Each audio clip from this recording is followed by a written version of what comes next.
We get a look inside Regina's new permanent shelter for people facing homelessness. And the Supreme Court gives the thumbs down to hearing an appeal over a thumbs up emoji ruling. Plus, learn about the Nakoda practice of harvesting wild turnips.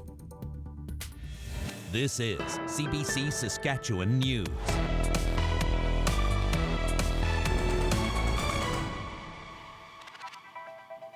It's Friday, July 25th.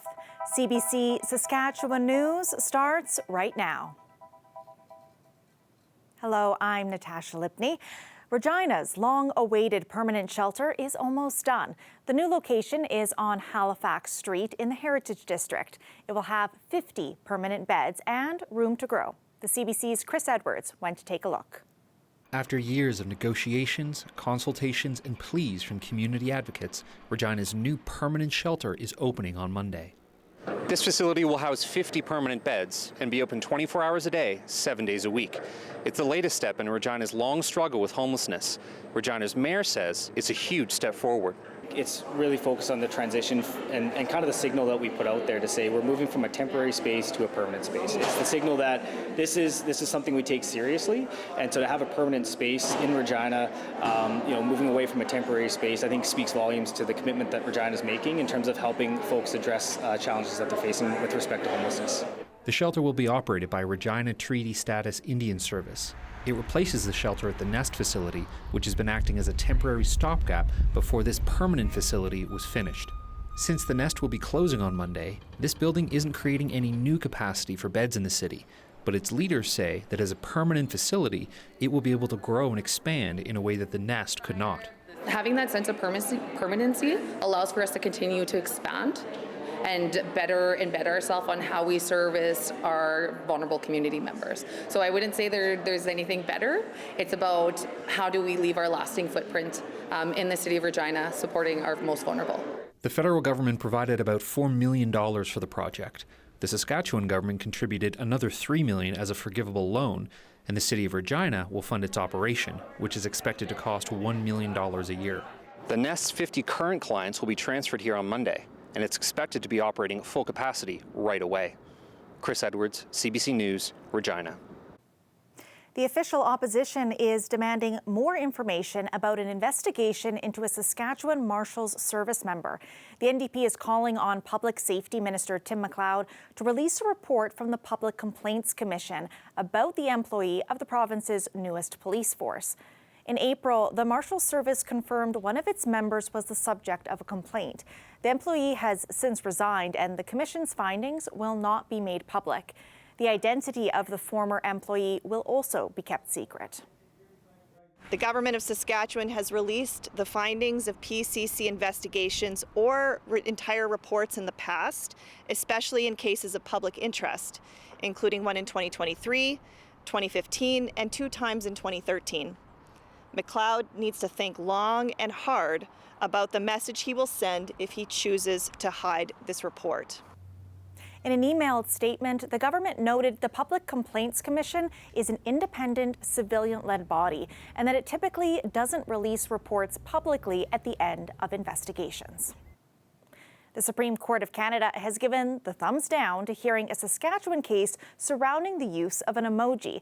A farmer had hoped the court would overturn an earlier decision that found his use of a thumbs up in a text to be legally binding. Jeremy Warren has the details. Be careful when making plans with text messages. That thumbs up emoji you just used, it could be a legally binding contract. This week, the Supreme Court of Canada dismissed an appeal application from a Saskatchewan farmer. Chris Octor hoped to overturn an earlier decision that found the thumbs up emoji he sent to Southwest Terminal confirmed a contract to sell his flax. The quirky facts in the case drew international attention, but the company's lawyer says it's really just about a basic contract law. I got calls from all over the world, from the New York Times, from Australia, from India. People were really interested in it because of that technology aspect of the case. But really, this was good old-fashioned contract making 101, and those laws haven't changed for a very long time. the court just had to apply them in the modern setting. Octor went to the Supreme Court to overturn a Saskatchewan appeals court ruling that upheld the original decision. 4 years ago, a Southwest Terminal employee texted a picture of a contract to Octor for a flax delivery. The farmer replied with a thumbs up emoji, but he didn't deliver, and the company successfully sued him for breach of contract. From a legal standpoint, the case probably isn't remarkable, but from a technology standpoint, it is, because the law has now grappled with a new form of communication, and it is held that you can ascribe legal meanings to emojis. The thumbs down from the Supreme Court effectively ends the case. The original ruling awarded Southwest Terminal $82,000 in damages. Octor must pay that penalty plus Southwest Terminal's legal costs now that he's out of legal options. Jeremy Warren, CBC News, Saskatoon. We've heard from U.S. President Donald Trump on trade negotiations with Canada. He says so far there's no deal, and he suggested the U.S. could set the same tariff rate across the board. We haven't really had a lot of luck with Canada. I think Canada could be one where they'll just pay tariffs, not really a negotiation. We haven't really, we don't have a deal with Canada. We haven't been focused on it. Trump has threatened to boost tariffs on some Canadian exports to 35% starting August 1st. Canadian negotiators say they plan to be in Washington next week to continue talks. The Prime Minister says his objective is not to reach a deal, whatever it costs. And as that tariff deadline looms, Canada's premiers and Prime Minister Mark Carney were in Ontario for a 3-day summit. On Friday's Morning Edition, political columnist Murray Mandrick broke down for us the impact of these meetings and Scott Moe's improved relationship with Ottawa. Is interesting. I don't know if it's going to be a beautiful friendship. Moe defined himself by his relationship with Trudeau, right. And just watch me quote first thing he said after he was elected as Sask Party leader. This is an opportunity with Mark Carney to redefine that relationship. Politically, you have to wonder why he wants to do that, because obviously, the Sask Party and the federal Conservatives, to which Moe was still aligned, are never going to be terribly friendly with the Liberals. But I think he sort of sees this as a couple opportunities, politically speaking and otherwise. If it doesn't work out, he can always go back and say, "Look, I tried," and everything else. But there is a sense right now in this country right now, because of the threat in the U.S. and Donald Trump, that he has to play along at least a little and create a bit of a unity thing going on. I think he should do more in that regard. And I think he should use this opportunity with these deals with provinces like Manitoba and PEI, not exactly something that's going to be the salvation of the Saskatchewan economy, is a deal with PEI, but nevertheless, it's something that we should have. And I think he should basically use this opportunity to waylay the threat of Western separation, say this is why the country does work. This is we can get together and talk about deals. We can actually get together with another prime minister, even a Liberal one, that isn't named Trudeau, and actually make some progress in that regard. I'm sure that Scott Moe is probably at the point in his career where he's thinking about wanting to get these things done, legacies, the need to get pipelines done. I don't think necessarily they're going to get done anyway because of the cost and the relative cost effectiveness of moving pipelines, but nevertheless, there are political elements in terms of what he's doing. It's generally a good thing. I think generally he could be doing more on the national unity front, but certainly better than maybe we've saw in the last 7 years in terms of this horrible relationship we had. 3 mine workers in BC have been safely rescued.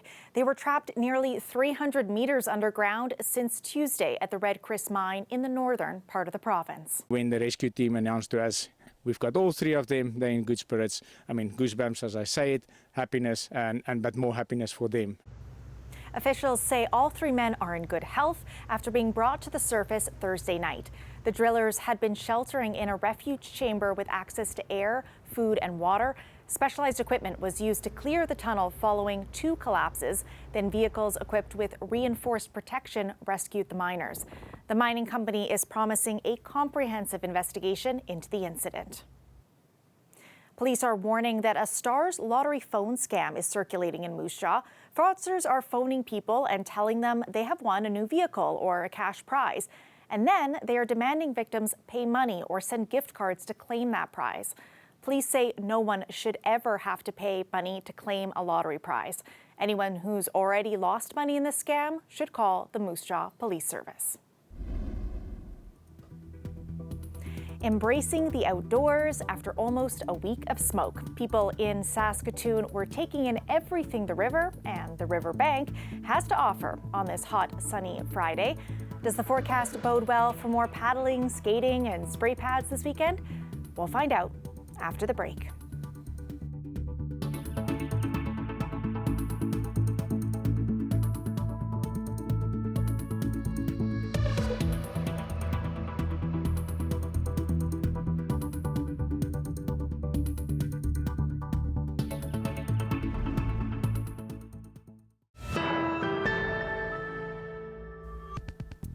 Have you ever wondered what's left in Uranium City and who still lives there? Filmmaker Felipe Gomez was eager to find out. A new CBC Creator Network documentary follows his epic journey to the remote former mining mecca. Here's an excerpt. Hello!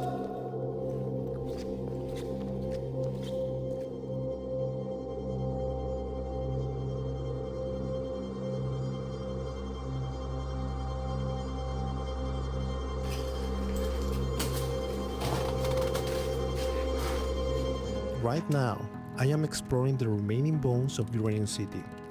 This ground contains the uranium that once fueled bombs and reactors during the Cold War era. Families from across the globe came here for a better life. But in 1982, an announcement changed everything. Now it's almost silent, and I want to show you what was left behind. But first, I have to show you how I got here.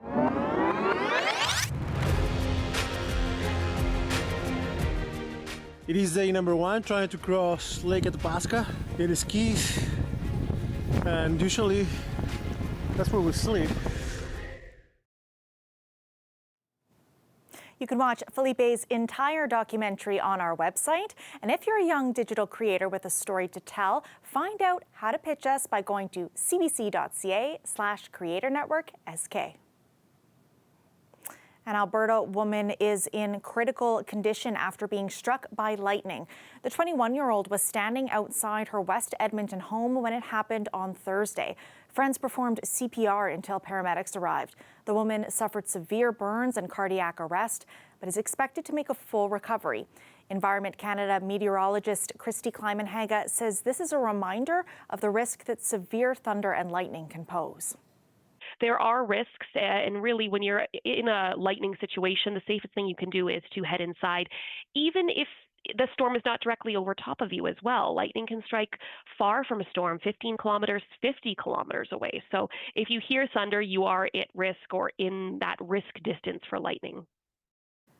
On average, there are 2 or 3 lightning-related deaths and 180 lightning-related injuries in Canada every year.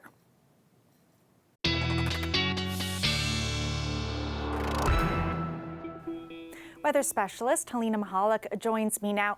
That is such a scary story coming out of Edmonton, and it's a timely reminder given the weather we're expecting here. Is that right? Yes, Natasha, such a scary story, and for people in the south tonight, probably best to stay indoors. Severe thunderstorm watches are in effect. Let's take a look at where some of those are. If you're watching live Friday at 6:18 p.m., there is severe thunderstorm warnings in effect in the southeastern part of the province for the RMs of Benson, Arcola, and Golden West. Severe thunderstorm watches are also in effect for the southeast, for Estevan and Yorkton, and conditions from the storm could include wind gusts over 100 kilometers an hour, quarter to golf ball sized hail, and heavy rain. There's also a thunderstorm watch in effect for the southwest areas like Swift Current, and conditions could be favorable for a tornado in that area. We're also going to see a thunderstorm in the far north today, and again, conditions could be favorable for a tornado in the far northwest around Cree Lake. We're going to continue to see some rainfall in the north into the weekend, into Saturday, but the rest of the province in for a nice, clear and calm day weather-wise. But it's not going to last too long into Sunday. We're going to see some showers into the south and central parts of the province, about a 60% chance of showers for areas like Saskatchewan and Regina. And the gloomy weather is going to continue into Monday, especially for the south, and areas in the southwest, like close to Swift Current, are going to get some more rainfall as we head into Monday. And smoke-wise, we're going to start seeing smoke down into the Prince Albert area starting Saturday, and that's due to the wind direction. And we're going to start seeing very concentrated smoke, especially in the La Ronge area as well. Friday night, a little bit of a breezy one throughout much of the province, up to 35 kilometers an hour wind gusts throughout the majority of Saskatchewan. And then as we head into Saturday, we're seeing the winds picking up in the north, and the direction of that wind is going to start pushing some of that smoke from La Ronge down into the Prince Albert area. We're going to continue to see the wind direction pushing downwards as we get into Sunday, with about 35 kilometers an hour wind gusts throughout much of the province. And it was a very hot day Friday. Temperatures finally climbed up, areas in the south even exceeding 30 degrees. As we head into the weekend, we are going to see, conditions back to seasonal into Saturday, around 25 degrees, but temperature is going to drop back, hovering around 20 degrees as we get into Sunday and Monday, with some of that rainfall that's going to hit the province. So Natasha, maybe Saturday's your day to get out before the rain and cooler temperatures. Sounds good. Thank you, Helena. Thanks, Natasha. In early summer, some Nakoda people harvest wild turnips, or timsina. A pair of siblings visited land near Carry the Kettle, Nakoda Nation to search for them. CBC Indigenous Unit reporter Louise Big Eagle joined them. June is harvesting season for timsina, and Heather Owatch is taking her sibling Kenny along to go dig for the wild turnip. The way I was told, it's better to bring younger ones out because they can spot them a lot better. And so every time I go picking, I usually bring like my sibling right here. When you spot one, it'll show you the other ones around it, because they like to grow in bunches, kind of like groups. So I'm gonna dig it out. So I'd say this one's medium sized. Okay, I could start to see the bulb. First Nations once traded wild turnips for goods with Ukrainian settlers and later showed them where to find them. So they would have a food source during famine times when living on the prairie. Ken, you want to help me dig this one out here? Wild turnips are good to have as they last all year and won't spoil. And it's white, so as soon as we get it out, I'll show you. The turnip, once it's picked, you can eat it raw. You can peel it and boil it. You can peel it and make it into like a turnip, boil it or roast it. It was a really good food to last for during the winters, is because once it dries out, you can braid it, you can grind it, and that's what would help thicken soups. So think of it as like a flour. 69-year-old Jim Red Eagle has been picking timsina since he was a little boy when he would go out with his grandparents. Families, and they'll go out and they'll all dig, and then they take and they put all of them together as a family and you braid it up and save it for later. Almost kind of like a mushroom, but not really. It's got their own unique taste. That's, I don't know, I like it. But these are the seeds. I've seen people say to take some of these seeds, don't put the whole thing, and just kind of push them around. The fact that this plant, like First Nations people, despite everything around us changing, it's still alive. You just kind of got to look for it. Okay.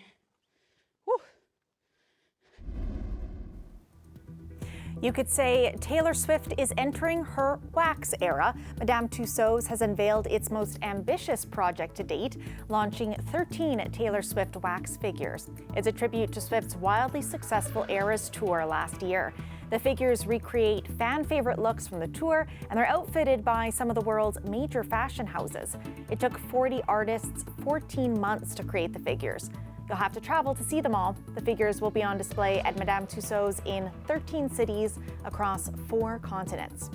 We'll be back after the break.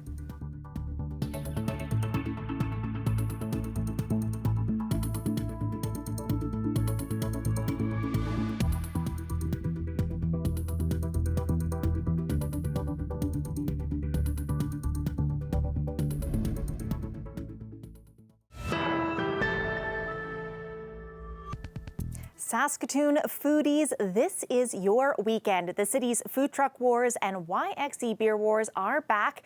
There are more than 50 food vendors and lots of brews to sip. You can find it near Holy Cross High School and the Lions Arena Rink.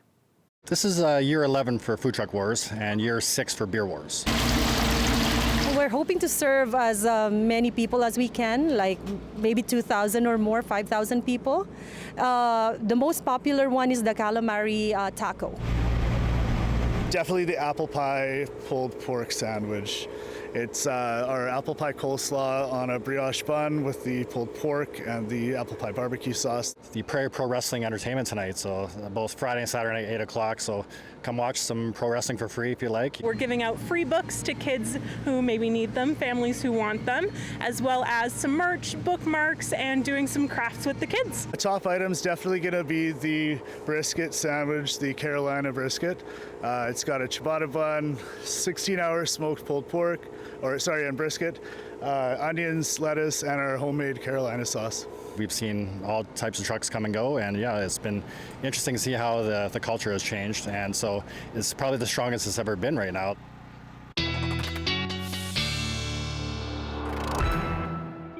Alina is back for another peek at the forecast. How's the weekend looking?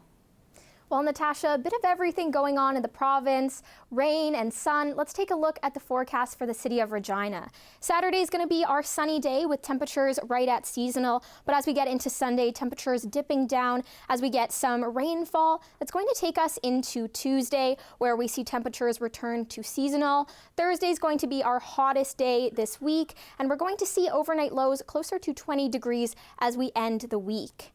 In Saskatoon, we're going to be seeing mainly sunny skies. Saturday, temperatures just below seasonal and dipping down as we get into Sunday with that rainfall. Going to stay cloudy and cool into Monday, but Tuesday we're going to see that sun back out and temperatures slowly climbing up throughout the week and getting quite hot just below that 30-degree mark. And again, temperatures are going to be closer to 20 degrees for our overnight lows. So Natasha, a bit of a yo-yo going on. We have temperatures at 20 degrees and 30, bit of everything. Okay, thanks so much and have a great weekend. You too, Natasha. Well, that's it for us. For more news anytime, head to cbc.ca/sask or subscribe to the CBC Saskatchewan YouTube channel. You can also download the CBC News app on your smartphone or a tablet. Thank you for watching.